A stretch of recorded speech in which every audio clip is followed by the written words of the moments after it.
proceedings will be on the record. This is the time and place for the Prehearing Conference in applications 11-03-014, 11-03-015, and 11-07-020. And the Prehearing Conference is going to be addressing the issues to be considered pursuant to decision 12-02-014, 12-04-018, and 12-04-019. And good morning, everyone. I am ALJ Yip-Kikugawa, and the Science Commissioner is President Hebe, and he is represented today by his Chief of Staff, Carol Brown. Well, good morning. And a couple housekeeping things before we begin. First, we do have a number of individuals who are listening in on the phone, so I am going to ask everyone to please speak into the microphone. If you're not seated near a microphone and you wish to speak, please come up and borrow one of the microphones if you wish to speak. Okay. Second, we do have a gentleman here who is videotaping. This videotape is not for the purposes of creating what is considered our official record. The official record for this proceeding is being recorded by our court reporters, and the transcript represent the official record for this proceeding. Okay. Anything before we proceed? Okay. Check the mic. No, off the record. Sorry. We're fine, I think. Are all the microphones working? Our technician is here. Okay. I'm just going to can you tap it or stop it? Yeah, that's important. Okay. Thank you. Okay, back on the record. Okay, the agenda for today is first to take appearances, and then we'll be discussing the scope and the schedule for the proceeding. Okay. Concerning appearances, anybody who is planning to participate in this proceeding as a party should have submitted one of these yellow forms. We are creating a new service list for the consolidated proceedings, and it is called Phase 2. So even if you had previously been listed as a party or as information only or on state service for any one of the three proceedings, you need to fill out a form and again become either party, information only, or state service as appropriate. Okay, and what I'd like to do, because there are a number of people who have not appeared before the commission before or participated in the proceeding, I would like to kind of go over some of the ground rules of what is party status and what does it mean to be a party. As a general matter, anybody can participate in the commission proceeding, and you can do so as a member of the general public by coming to a commission meeting, speaking during the public comment period, sending letters to the commissioners, or even directly to myself, or coming to public participation hearings and speaking in public participation hearings. However, if you become a party in this proceeding, your job will be to help me develop the record so that President Peavy and I can come up with the appropriate resolution for the issues presented before us. As an active party, you are expected to participate by serving testimony, cross-examining witnesses, filing of briefs, and also participating in workshops. And you will not, as a party, be able to present, come forward in at the public comment session during commission meetings. That's for non-parties to speak.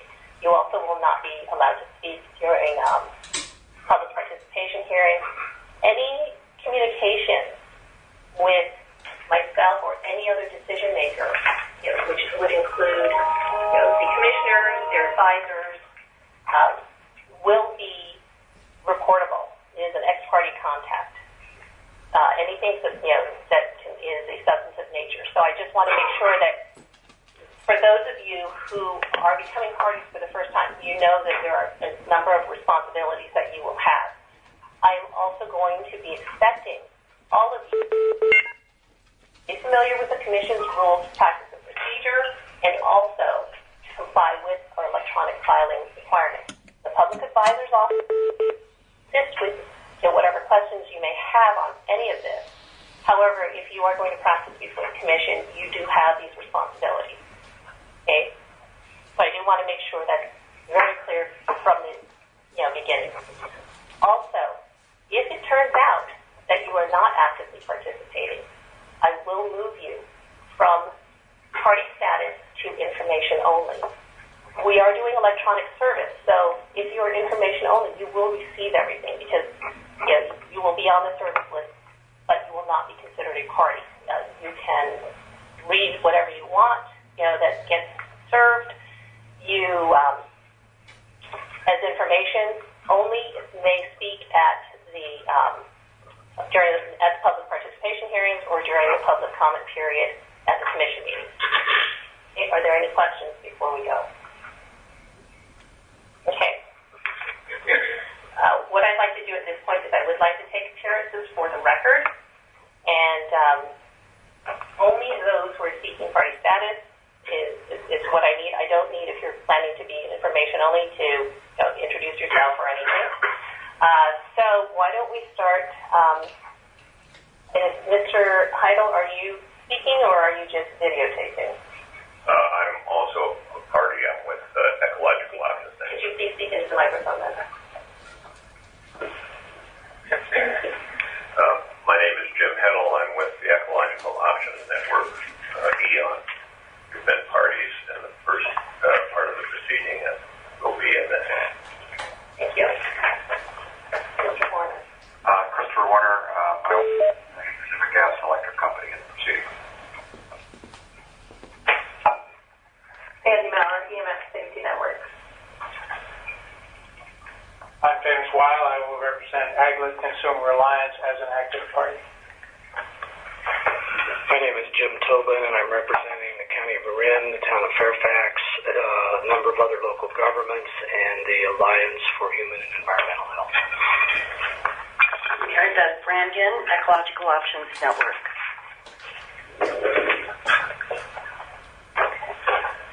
Good morning, my name is Martin Comack. I'm representing the Center for Electrosmog Prevention.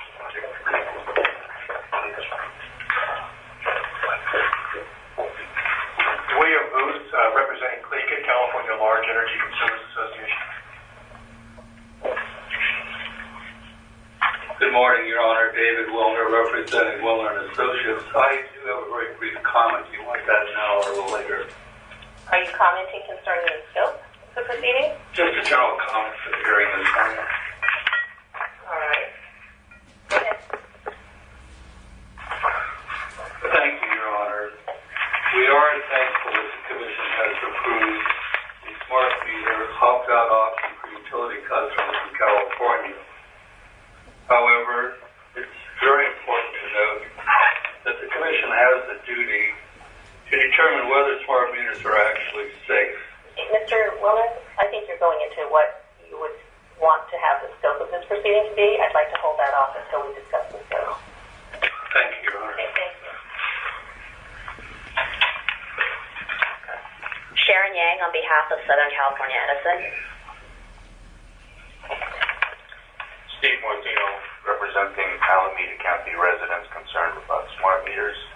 And I want to mention that that we also have an open and active application before the Public Utilities Commission, 11-07-009, which questions and calls in question the original authorization of the entire smart meter program, which, if found to be valid, would make this entire proceeding illegitimate.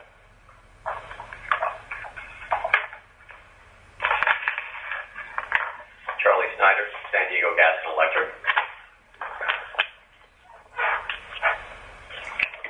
Alan Trial, attorney for SDPs. Stephen Patrick, representing SoCal Gas. We've been in a party appearance.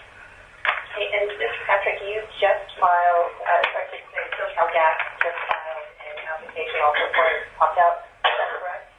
Yes, Sharon, on Friday. Can you go into the... Oh, right there. Why don't you sit through it?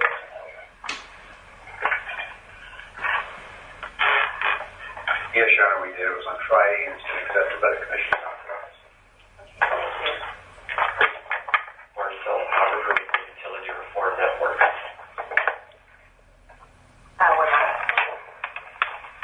Sherry Chan with the Division of Ratepayer Advocates. Is there anyone else who can speak to party status?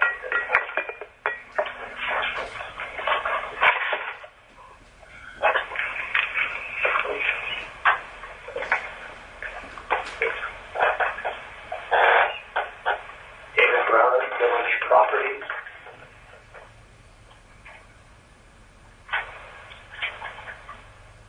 Jeremy Johnson, and I'm representing multi-unit building residents here in San Francisco. Okay. And I do remind all of you of your responsibilities as party. I also received a number of appearance forms that I am going to read into the record at this point.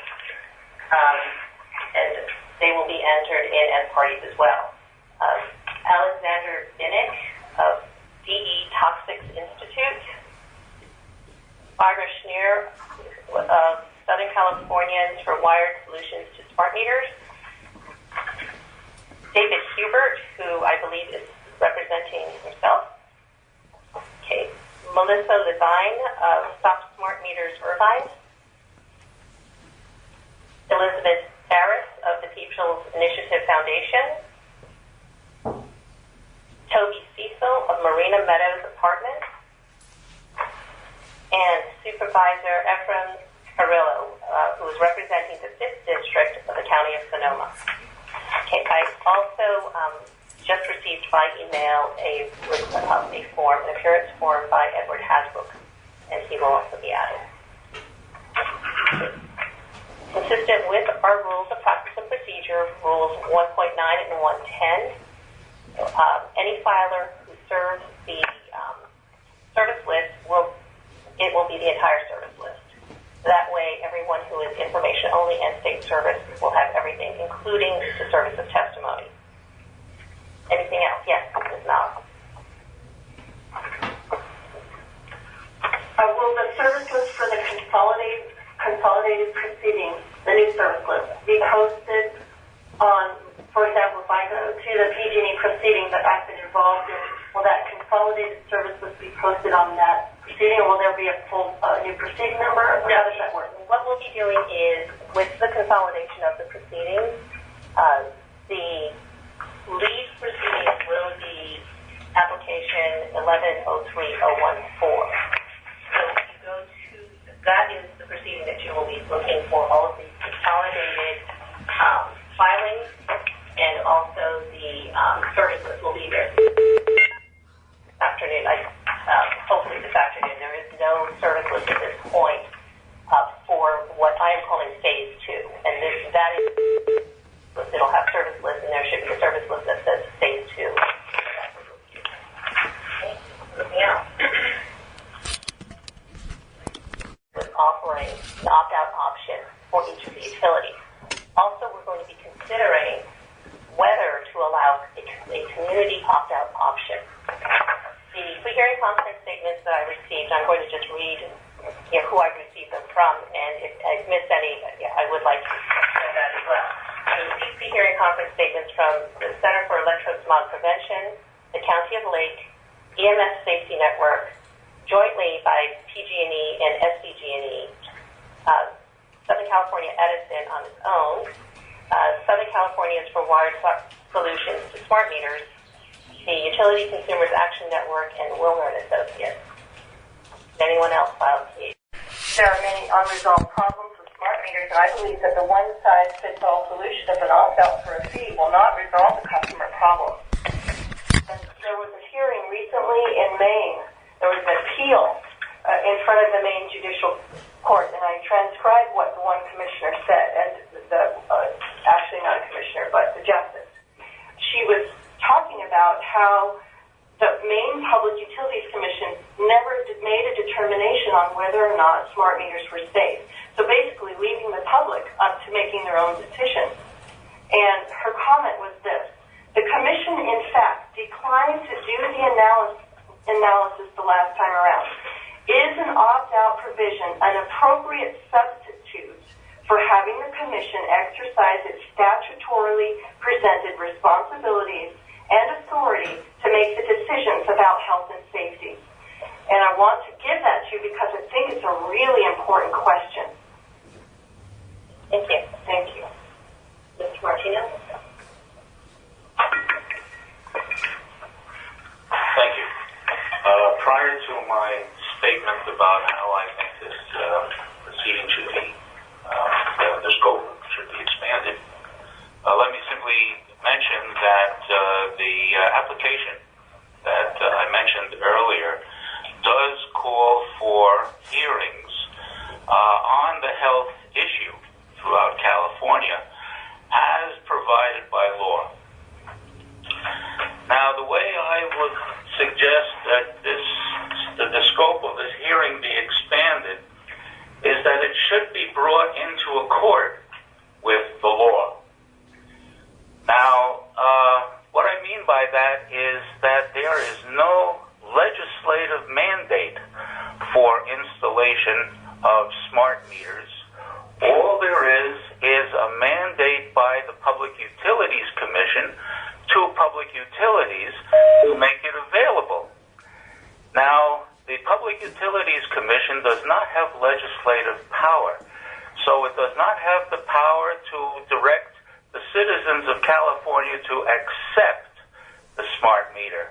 This has been recognized in part by the fact that the Public Utilities Commission provided for an opt-out, but the opt-out does assume that there is a legal mandate where there is none.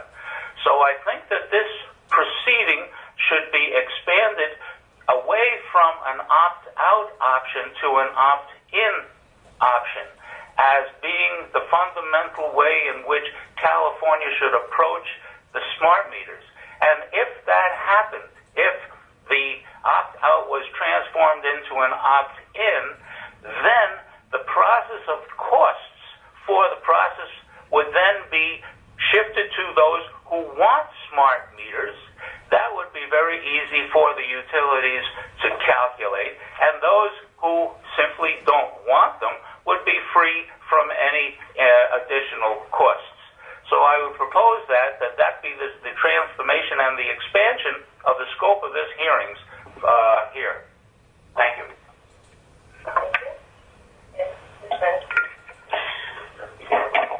I'm concerned, and this is Mary Beth Brannigan from EON, about the reason that I'm concerned is the wireless mesh network in addition to the individual meter. So this is why it's so necessary for us to expand the scope here, because it's not an issue of a single home. And the ramifications, the implications of this technology and this planned system infrastructure all have impacts. So if you, as an individual, opt out, you're still impacted by the infrastructure next to your house, by all your neighbors, by the infiltration into the wiring that this pulsed radiation emits. It's a total picture that we have to look at, and that's why it's so necessary for us to expand the hearing to include why people are suffering.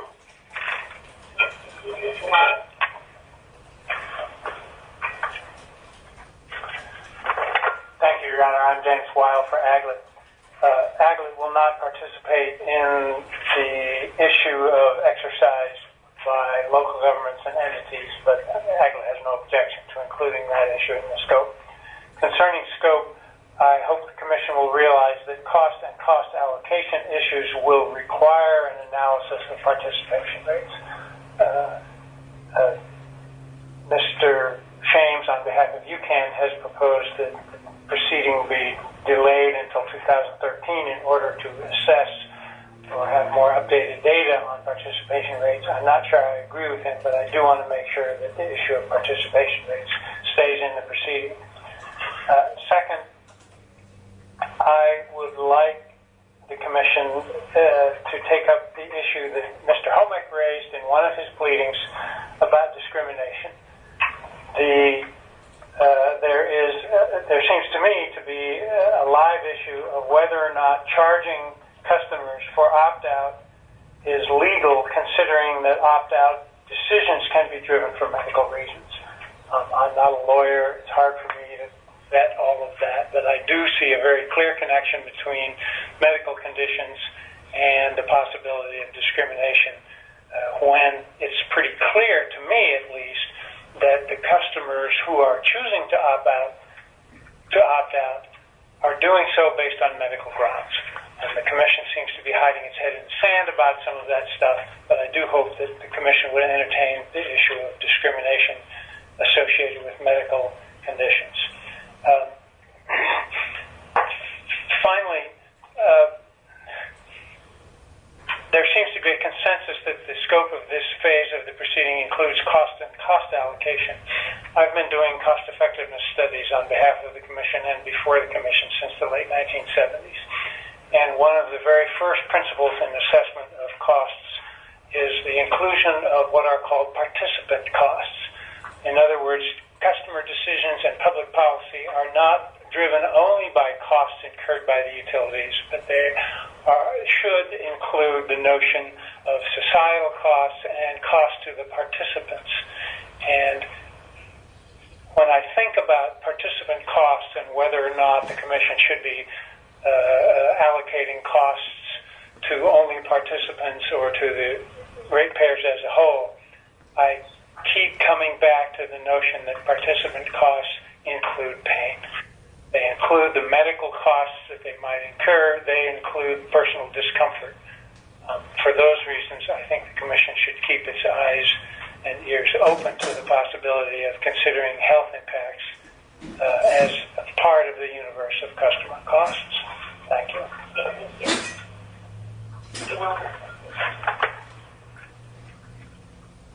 Thank you, Your Honor, for your question about why we should expand the scope of the second phase. To me, the most startling reason is the fact that we have filed a complaint with the Commission, case number 11-10-028. And we actually did that in response to your question and others about the health and safety issues. As a matter of fact, Commissioner Simon, in his concurring opinion authorizing the opt-out program in California, suggested that we file a separate action within the Commission's jurisdiction, according to the Commission's rules, to target these very issues that you're asking about. Unfortunately for us and for the people of California, the Commission now has decided to dismiss our complaint. Most troublesome, if you check the record, is the logic behind dismissing our complaint is we have an opt-out program. So people can opt out of the smart meter, and we don't have to worry whether they get sick or whether they have safety issues at home. That really does defy logic to me. There's two things to consider here. First, people don't have a choice when it's time to get electricity for their home or their business. They can't go out to the ABC company and have a deal with a competitor. This PG&E and the utilities in this proceeding have a monopoly. They have a lockhold on this business. And I'm saying that in response to your concern about other issues, other wireless device issues that may somehow coalesce with the complaints on the smart meters.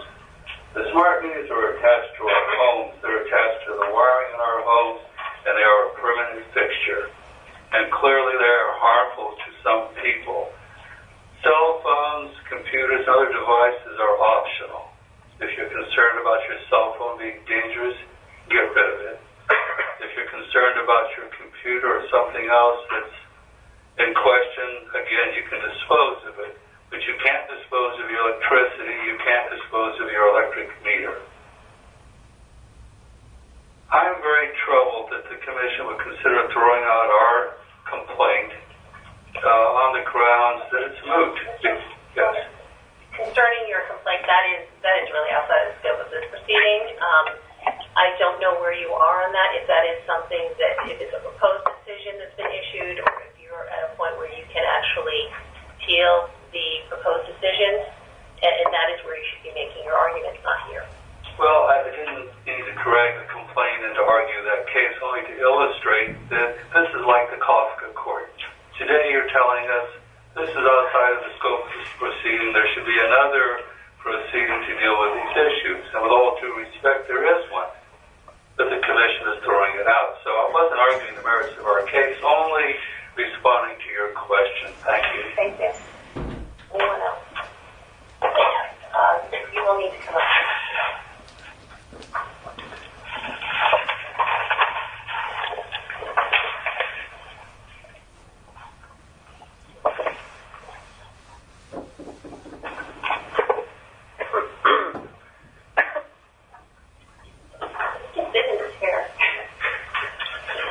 Your Honor.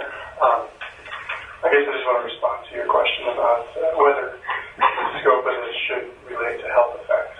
That wasn't my question. My question was, should it be expanded beyond just cost and cost allocation issues? Well, then I guess my response is yes. All right, thank you. Is there anything else? Well, yes, I just want to say that that's why many of us are here. And the health issue is probably the most important thing. Going forward, I think it will be the most important thing. Thank you. Anyone else concerning this?